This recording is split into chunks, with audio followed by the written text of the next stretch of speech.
amount or worth. I would never sacrifice my financial health for the sake of material possessions.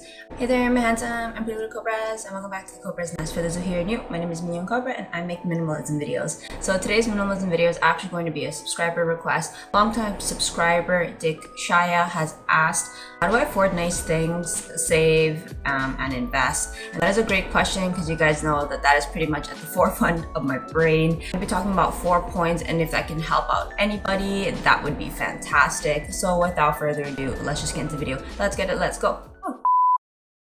So I have made it no secret on my minimalism channel that nice things is something that I really do enjoy in my minimalism journey. If you're wondering why I don't follow the common minimalism trope of getting rid of nice things, is because I had already done that phase in my minimalism journey. I've been a minimalist for about 8 years. This year would have been my 8th year, but I'm taking a minimalism break. But prior to that, I've practiced a lot of Stoic and monk and Buddhism practices where I decluttered material possessions and material wealth out of my life to find myself. So among one of the things that I discovered in my minimalism journey was that it's okay to have nice things, and that is a conclusion that I came to, and that was part of my journey, and that's why I can now sit here 8 years later and say that I'm okay with having bougie stuff in my life and still calling myself a minimalist.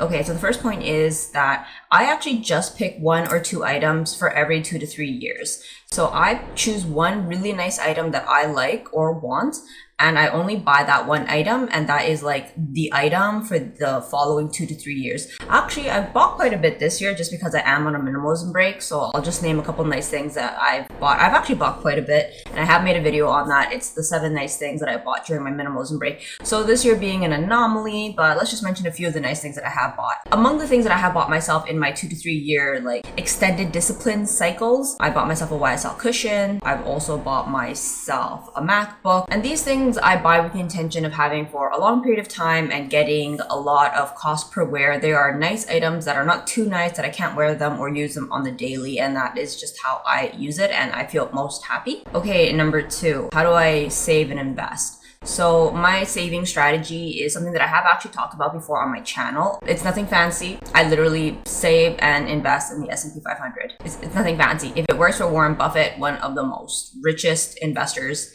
it is fine for me. And I am no financial advisor. I can't give anyone any kind of advice. All I can share is that this is what has personally worked for me. Again, it is not financial advice. I am just sharing. Another thing that I also like to invest in that is probably common for a lot of Canadian investors is I also invest in a lot of the Canadian banks. If you are a Canadian investor, comment down below if that is something or a practice that you also do. If you're wondering why, our banks are pretty strong compared to American banks. They are less prone, although not always. CIBC was also needed to be bailed out by the Canadian government, but generally speaking, they're pretty stable. They've been around for hundreds of years. They pay out consistent dividends. Okay, number 3, the mentality that I have. I practice discipline.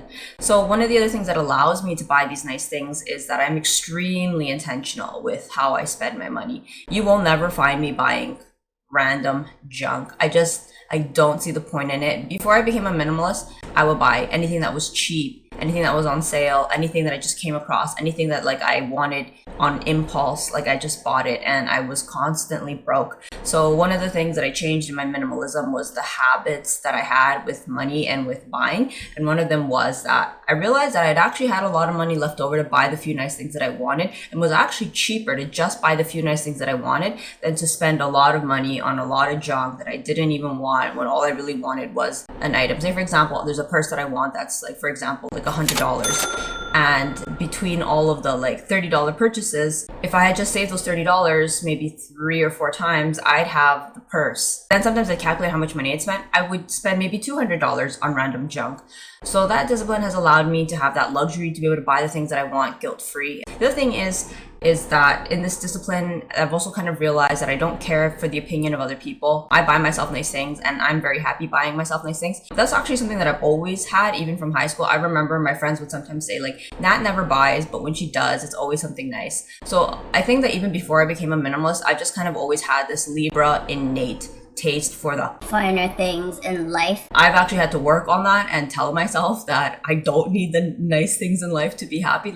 Happiness is a choice, and that was just part of my Zen and minimalism and my Buddhism journey, but I'm not going to get into that here. But I just wanted to share that mentality with you guys, that I practice the minimalism principle of less is more, and I'm just happier that way. Okay, number 4. Another thing that also allows me to buy and save and have both is that I've increased my earning potential, and I've always sought to do so by constantly learning and growing. Even though I had an undergrad degree, I didn't stop there. I went on to teacher's college to become a teacher.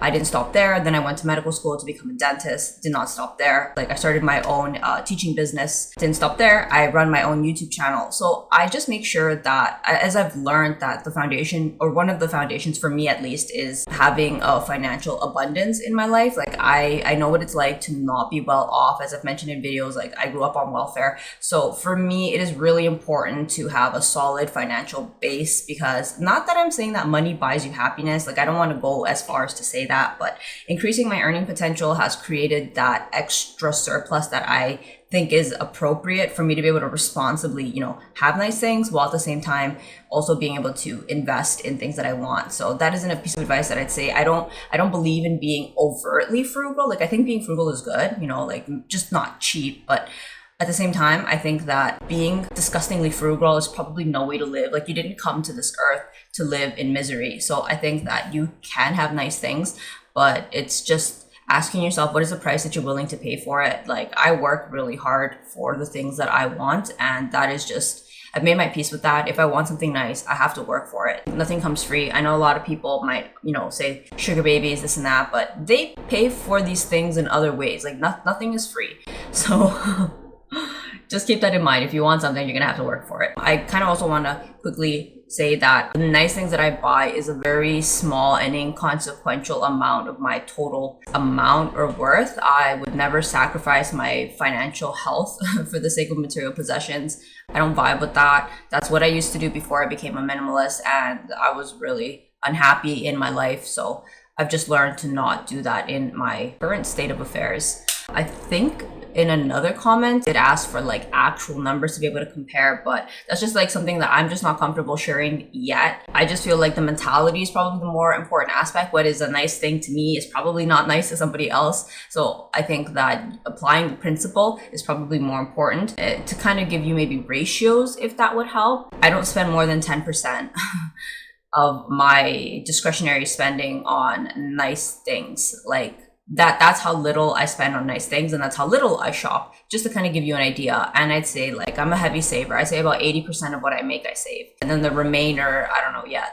other 10%, I live off of like food and rent and things like that. I like to have that financial cushion. That is the most important thing to me. So that's how I can buy nice things and not feel guilty, because like in comparison to how much I save, it's like not a big deal, because I know I'm being responsible. So I really hope that might have given a little bit of insight into my thought process and how I'm able to save and invest and have at the same time nice things. So thank you so much to Dikshaya for the subscriber request. I really, really appreciate it. And I hope that provided some insight. And if you have anything to say, any comments, my little Cobras, please leave it down below, and I would love to read it. Thanks for watching. See you in the next one. Bye.